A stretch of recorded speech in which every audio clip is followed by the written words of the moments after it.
네, 오늘 우리에게 주신 하나님 말씀은 신약 성경 야고보서 5장 말씀입니다. 야고보서 5장 7절에서 12절까지 말씀 같이 교독하시겠습니다. 야고보서 5장 7절부터 12절까지 말씀입니다. 그러므로 형제들아, 주께서 강림하시기까지 길이 참으라. 보라, 농부가 땅에서 나는 귀한 열매를 바라고 길이 참아 이른 비와 늦은 비를 기다리나니, 너희도 길이 참고 마음을 굳건하게 하라. 주의 강림이 가까우니라. 형제들아, 서로 원망하지 말라. 그리하여야 심판을 면하리라. 보라, 심판주가 문 밖에 계시니라. 형제들아, 주의 이름으로 말한 선지자들을 고난과 오래 참음의 본으로 삼으라. 보라, 인내하는 자를 우리가 복되다 하나니, 너희가 욥의 인내를 들었고 주께서 주신 결말을 보았거니와 주는 가장 자비하시고 긍휼히 여기시는 이시니라. 내 형제들아, 무엇보다도 맹세하지 말지니 하늘로나 땅으로나 아무 다른 것으로도 맹세하지 말고 오직 너희가 그렇다고 생각하는 것은 그렇다 하고 아니라고 생각하는 것은 아니라 하여 정죄 받음을 면하라. 아멘. 네, 오늘은 성령의 열매 가운데 네 번째 오래 참음입니다. 갈라디아서 5장 22절 23절 말씀에서 성령의 9가지 열매, 사랑과 희락과 화평과 오래 참음과 할 때 그 바로 오래 참음입니다. 우리는 여기에다가 겸손까지 더해서 10가지 덕목을 지금 차례로 하나씩 보고 있죠.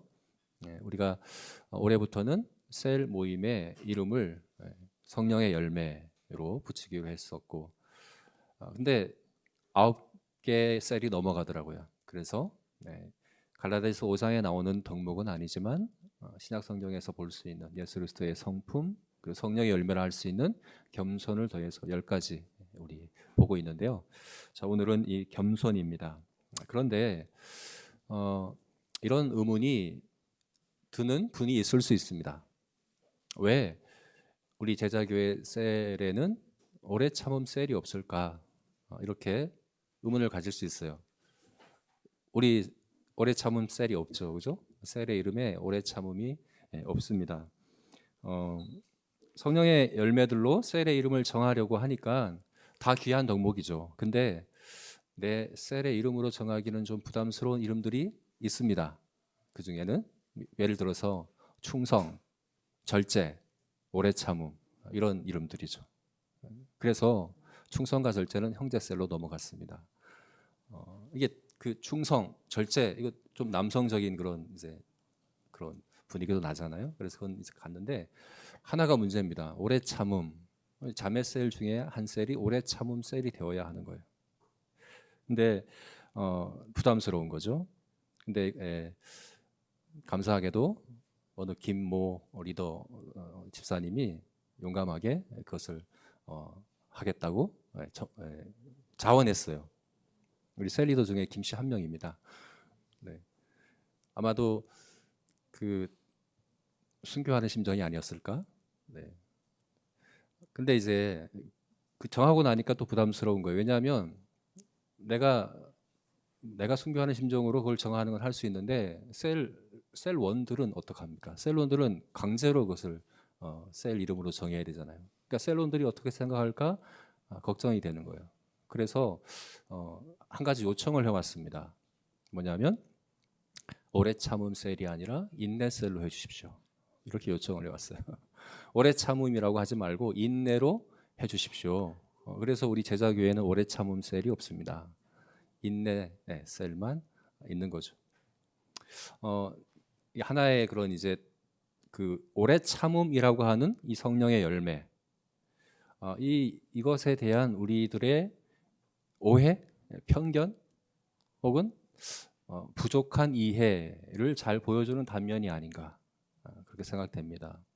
오래 참음에 대한 우리가 어떤 잘못된 오해를 갖고 있는가 하면 오래 참음은 인내와 같은 것이다 이렇게 오해하는.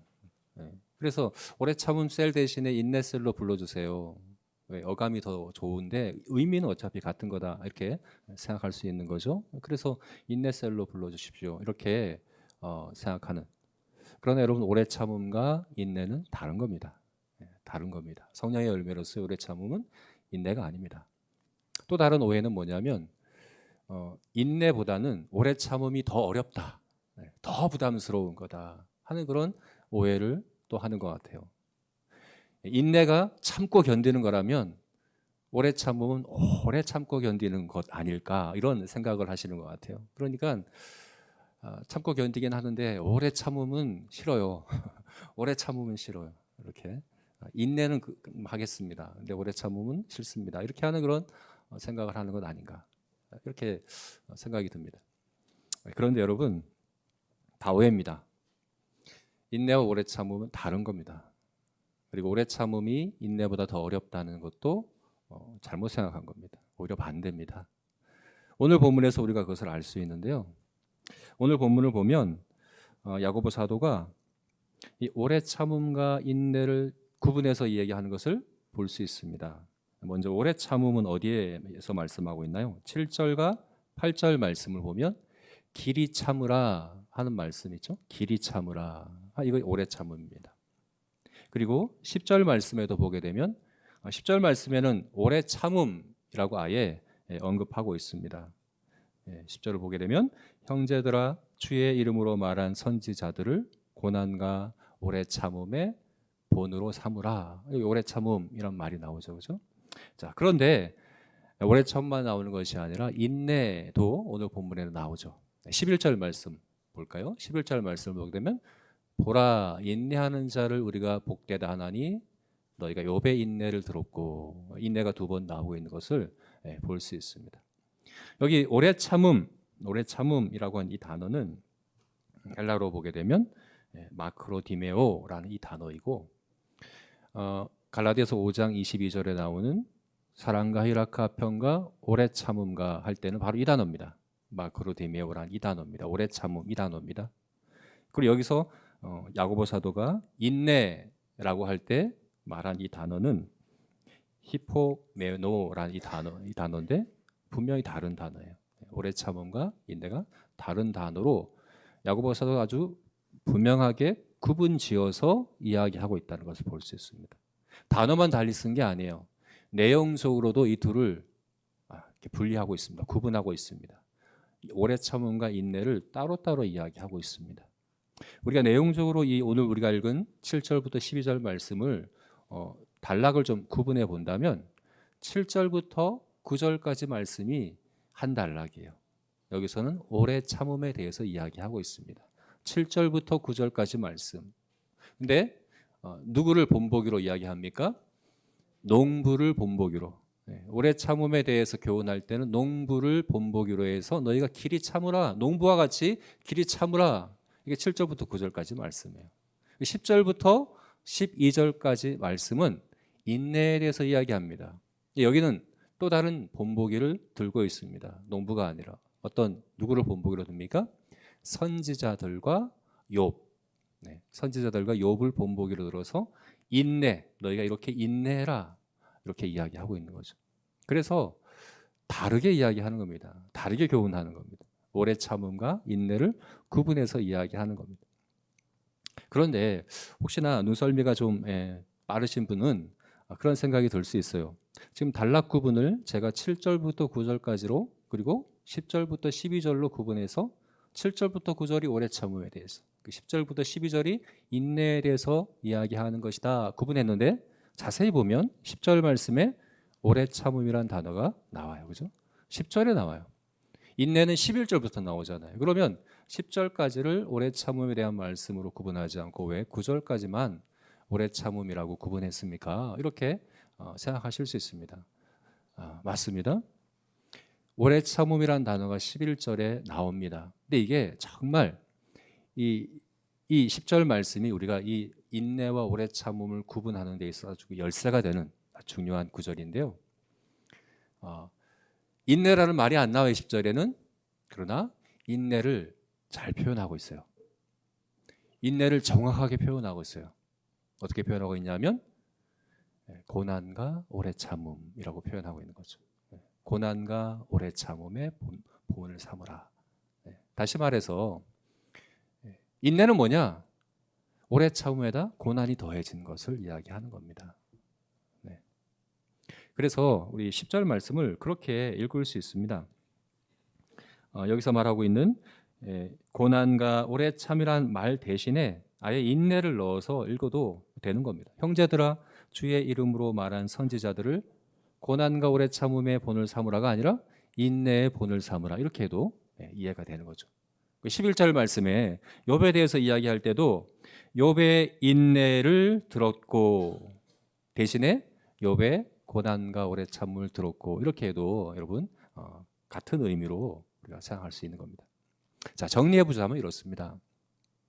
오래 참음은 성도들에게 있어서 이렇게 기본 옵션이다 이렇게 표현할 수 있을 것 같아요. 기본 옵션이다. 기본적으로 성도는 참된 성도라면 누구나 다 그리스도인이라면 믿음으로 사는 사람이라면 그리고 성령이 안에 내주하는 사람이라면 누구나 다 오래 참음이라는 태도로 살아간다. 이렇게 이해를 하시면 됩니다. 마치 농부와 같죠. 농부가 어떻게 농사를 짓습니까? 7절 말씀을 보니까 농부는 땅에서 나는 귀한 열매를 바라고 길이 참아 이른 비와 늦은 비를 기다리다니. 이른 비와 늦은 비를 참으며 기다리는 것, 이게 농부가 농사를 짓는 것이라는 거예요. 특별히 팔레스타인 지역은 지중해성 아열대 지역이라서 우리와는 좀 다르게 건기와 우기가 이렇게 분명하게 나뉘어집니다. 그래서 5월부터 10월이 건기예요. 이때는 비가 한 방울도 내리지 않아요. 그리고 11월이 되면 그때부터 비가 내리기 시작하는데 첫 비가 내리면 그것을 가리켜서 이른 비라고 이야기를 합니다. 그동안에 바짝 말랐던 땅이 그 이른 비로 말미암아 적셔지는 거죠. 그리고 농부는 그때 파종합니다. 이른 비가 내리면 파종을 합니다. 그리고 이제 우기가 시작되죠. 우기는 11월부터 4월까지가 우기인데 4월 즈음에 농작물이 다 연그러 갈 때 비가 내리죠. 그것을 늦은 비라고 이야기를 합니다. 농부는 늦은 비가 내리면 추수를 시작합니다. 만약 늦은 비가 내리지 않았는데 추수를 한다면 1년 농사를 망치게 됩니다. 다 연글지 않고 그죠? 다 쭉정이와 같은 그런 곡식들이기 때문에 늦은 비가 내려야 그것을 이제 거두는 거죠. 이렇게 자연의 질서, 자연의 스케줄, 그 일정을 따라서 자연의 시간표를 따라서 농부는 최선을 다해서 노력하고 땀 흘리고 수고하지만 그 시간표를 따라서 해요. 그 시간표에 따라서 씨를 뿌리기도 하고 또 추수하기도 하고 여러 가지 농사일을 하기도 하는 이게 농부의 그런 농사짓는 방법입니다. 이것을 이야기하는 게 뭐냐면 오래 참음이라는 거죠. 이건 팔레스타인 지역의 농부만이 아니라 우리나라도 마찬가지입니다. 예전에 우리 이제 시골에 가보면 벽에 그 달력이 붙어 있었어요. 농사 달력, 농업 달력 그런 이제 그 농사지 언제 파종을 하고 언제 기물 메고 이런 것들이 적혀 있는 그런 달력이 요즘도 있는가 모르겠습니다. 우리 승민 형제가 가끔 달력을 가져오는데 보면 거기에 그런 것들이 이제 기록되어 있죠. 뭡니까? 농부는 자기 마음대로 농사 짓지 않습니다. 내가 좀 시간이 많으니까 내가 좀 요즘 피곤하고 몸이 좀 안 좋으니까 한 달 있다가 파종해야지 이게 안 돼요. 자연의 시간표를 따라서 파종할 때는 파종을 해야 됩니다. 내가 요즘 가을에는 너무 바쁘니까 추수를 한 2달 앞당겨서 해야겠다. 이게 안 됩니다. 추수할 때 추수해야 합니다. 그 스케줄, 정해진 스케줄을 따라서 최선을 다해서 땀 흘리고 수고하는 그 태도가 바로 농부라면 우리 믿음으로 사는 그리스도인들이 바로 그렇다는 거죠. 우리는 하나님의 섭리를 믿습니다. 하나님의 경륜을 믿습니다. 그리고 하나님의 그 경륜을 따라서 우리는 우리의 최선을 다해서 살아갑니다. 이것을 가리켜서 뭐라고 이해한다고요? 오래 참음이다 라고 이야기를 한다는 겁니다. 그리고 여기서 특별히 중요한 스케줄 한 가지를 야고보가 이야기하고 있죠. 뭡니까? 주의 강림하심. 주의 강림하심을 길이 참으라. 주의 강림하심을 기다려라. 주의 강림하심, 주님의 재림하심. 우리는 그것을 기다리는 사람들. 여러분, 하나님이 하나님이 온 우주를 섭리하시고 다스리는 데 있어서 가장 중요한 그런 일정, 가장 중요한 스케줄이 있다고 한다면 창조, 그리고 구속, 예수님의 이제 이 땅에 성육신하시고 구속하신 것, 초림, 그다음에 또 뭡니까? 재림이죠. 예수 그리스도의 재림. 이건 전 우주적인 온 우주가 고대하고 바라는 중요한 일정입니다. 그래서 로마서 8장에 보면 모든 피조물들이 탄식하면서 이 날을 고대하고 있다라고 이야기하고 있지 않습니까? 성도는 어떤 사람들입니까? 이 날을 기다리는 사람들입니다. 주의 강림하심을 기다리는 사람들입니다. 이것이 우리들의 기본적인 자세이고 태도입니다. 언제나 항상 누구나 다 이렇게 하고 있다는 겁니다. 그날 지금은 다 우리가 다 이해할 수 없어요. 우리 삶에 일어나는 일들을 다 이해할 수 없고 다 설명할 수, 이게 왜 일어나는 겁니까? 왜 지금 이렇습니까? 다 이해할 수 없지만 그날 다 알게 될 겁니다. 지금은 우리가 수고하는 것들, 땀 흘리는 것들 남들이 다 알아주지도 않고 또 인정받지도 못하는 것 같고 해도 소용도 없는 것 같은 그 작은 믿음의 순종들이 그날 주님께서 다 인정해 주시고 칭찬해 주시고 상 주실 겁니다. 착하고 충성된 종아, 네가 작은 일에 충성하였으니 주인의 즐거움에 참여하라. 이렇게 말씀하시는 그날 우리는 기다리고 있습니다. 그날 역사상 한 번도 본 적 없는 완전한 정의가 실현되는 걸 우리는 볼 겁니다. 그날 우리는 지금도 힘겹게 싸우고 있는 이 죄와의 싸움이 완전히 끝나는 완전한 승리를 우리는 보게 될 겁니다. 그리고 그날 우리 삶의 여러 가지 고통과 괴로움과 눈물과 이 모든 것들에 대하여 주님께서 모든 원수를 발등상 되기까지 누르시고 밟으시고 승리하시는 그것을 우리가 보게 될 겁니다. 그날을 우리는 기다립니다. 그 주님 재림하시는, 주님 강림하시는. 그래서 우리는 오래 참는 사람들입니다. 그 하나님의 섭리와 하나님의 주관하심과 하나님의 그 뜻과 이 모든 것들을 우리가 믿고 그 뜻에 따라서 최선을 다해서 살아가는 그런 삶을 살아가는 거죠. 그래서 8절 말씀에 굳건하라 라고 말씀하시죠. 마음을 굳건히 하라. 무슨 말입니까? 흔들림이 없다는 얘기입니다. 일관되다는 얘기입니다. 변함이 없다는 얘기입니다. 일희일비하지 않는다는 말입니다. 때로 힘들기도 하고 비틀거리기도 하고 넘어질 수도 있습니다. 그러나 다시 제자리로 가서 다시금 제자리로 가서 하나님의 섭리를 따라 우리의 역할을 감당하는 모습이 바로 성도들의 모습입니다. 그것이 바로 성령의 열매로서 맺혀지는 오래 참음입니다.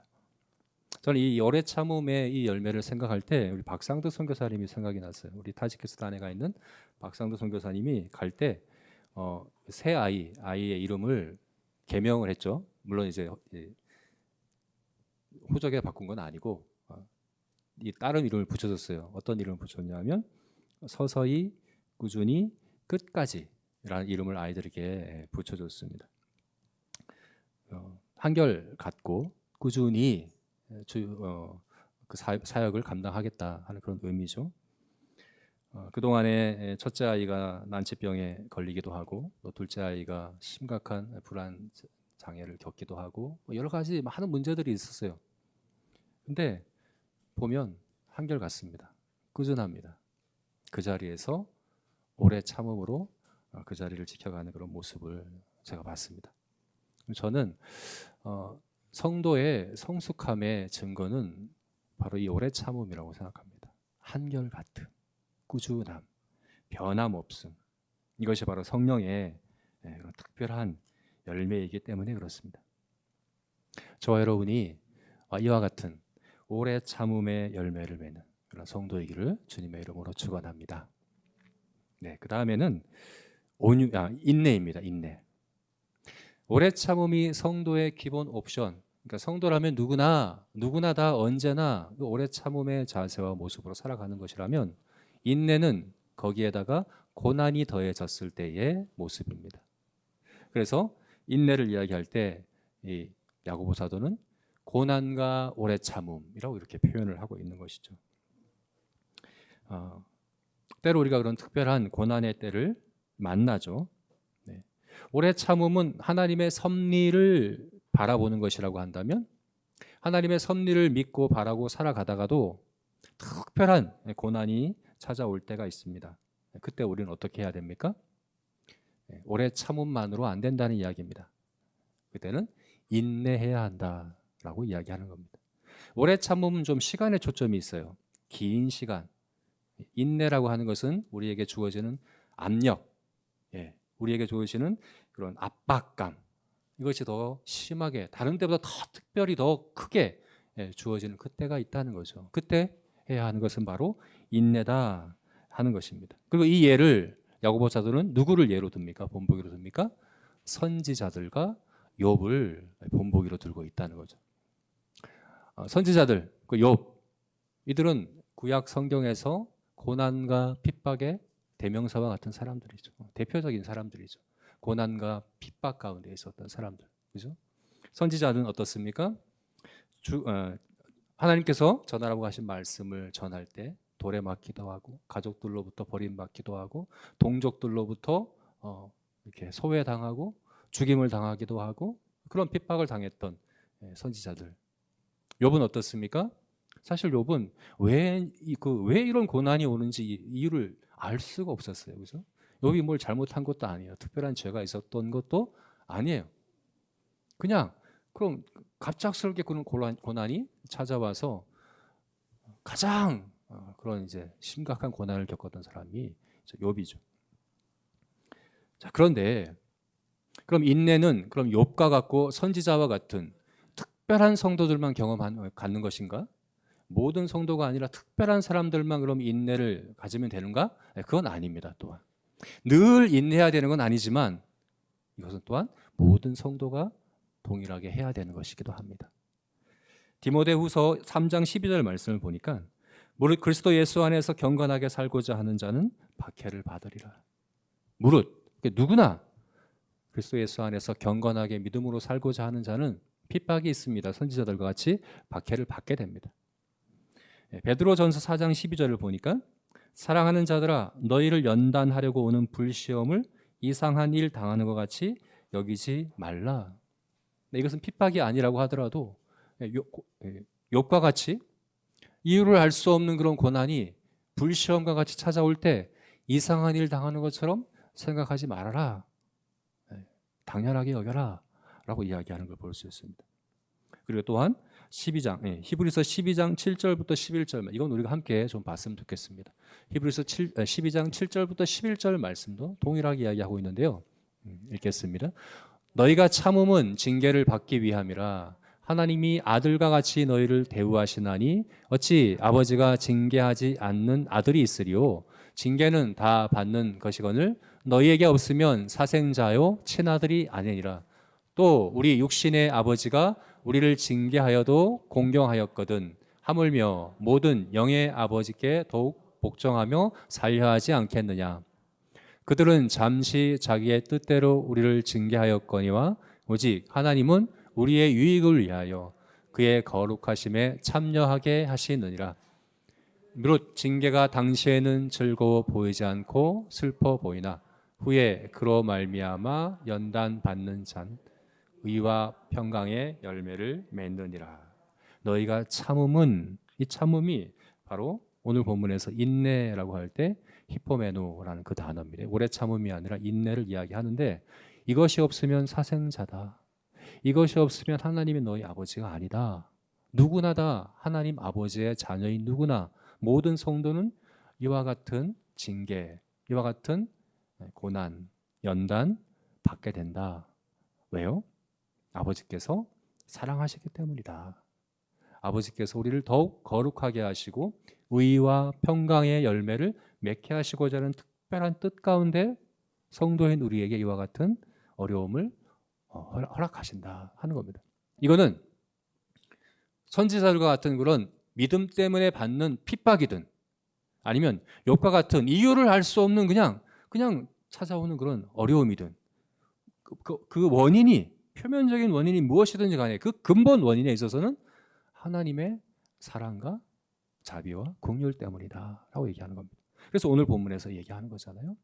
주는 가장 긍휼히 여기시고 자비로우신 하나님이시다. 인내의 순간에 우리가 바라봐야 되는 것이 바로 그거라는 겁니다. 오래 참음에는 하나님의 섭리를 바라보면 됩니다. 그러나 고난이 찾아올 때는 섭리만 바라볼 것이 아니라 근본적인 원인은 하나님의 긍휼과 자비에 있다는 사실을 기억해야 한다는 겁니다. 그래서 우리는 고난의 순간에 하나님 앞으로 나아갑니다. 은혜의 보좌로 나아갑니다. 때를 따라 돕는 그 하나님의 은혜를, 하나님의 긍휼하심과 자비하심을 얻고자 알고자 은혜의 보좌로 나아가서 하나님 앞에서 참고 견디어내는 그것이 바로 인내라고 할 수 있는 것이죠.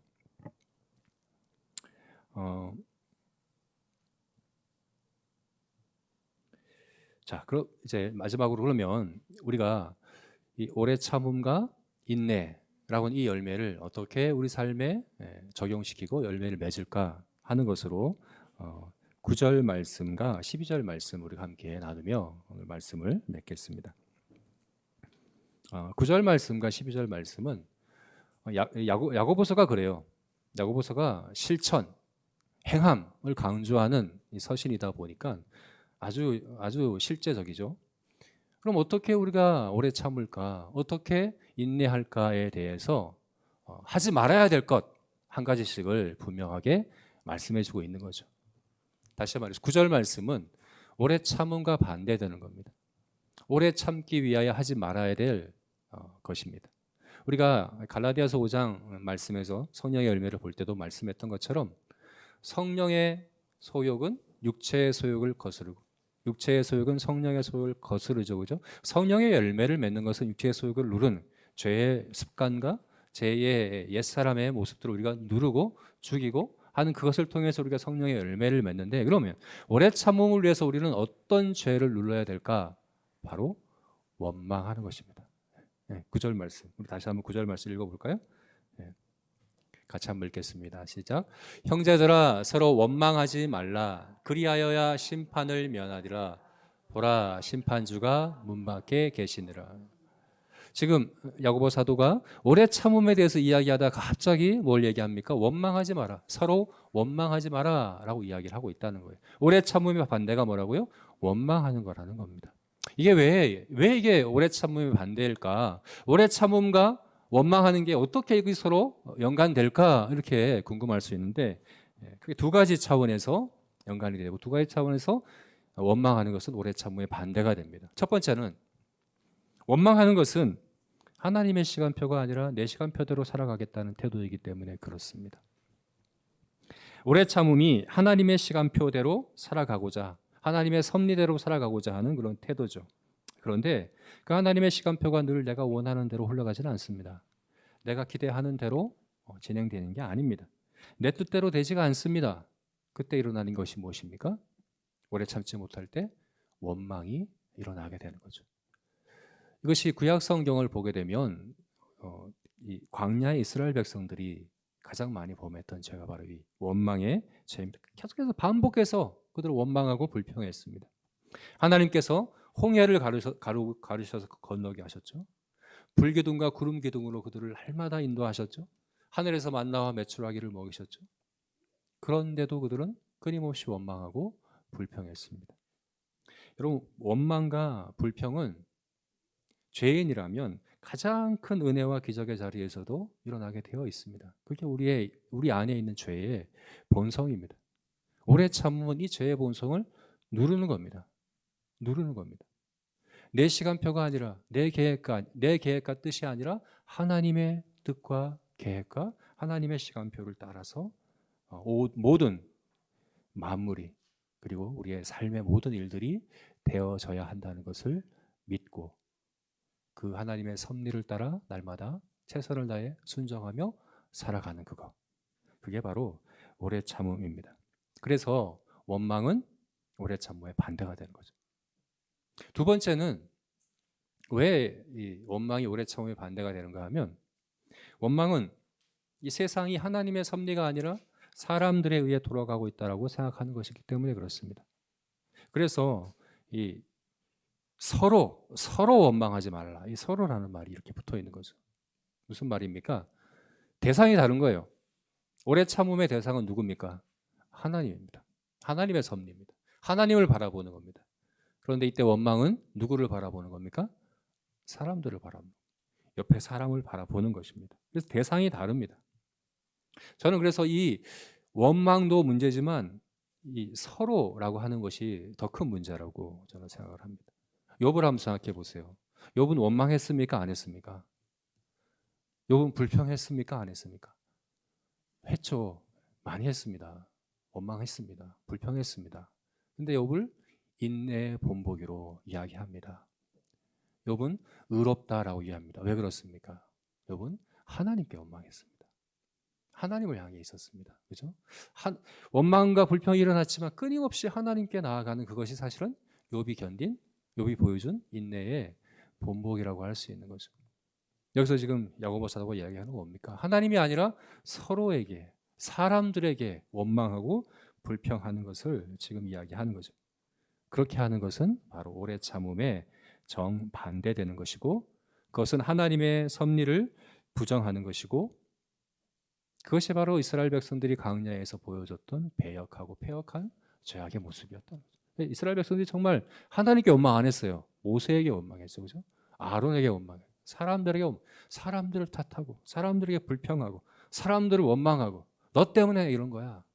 네가 그러지 않았으면 괜찮은데, 네가 책임져야 돼. 이렇게 원망하는, 불평하는 마음들이 일어나는, 이것은 누르지 않으면 절대 오래 참음의 열매를 맺을 수 없다 하는 겁니다. 그러므로 여러분, 원망의 말을 하지 맙시다. 지금 마음에 다짐하십시오. 나는 지금부터 한마디도 원망의 말을 하지 않겠다. 하고 싶으면 하나님께 하십시오. 사람에게는 원망하지 않기로 이 시간에 다짐하십시오.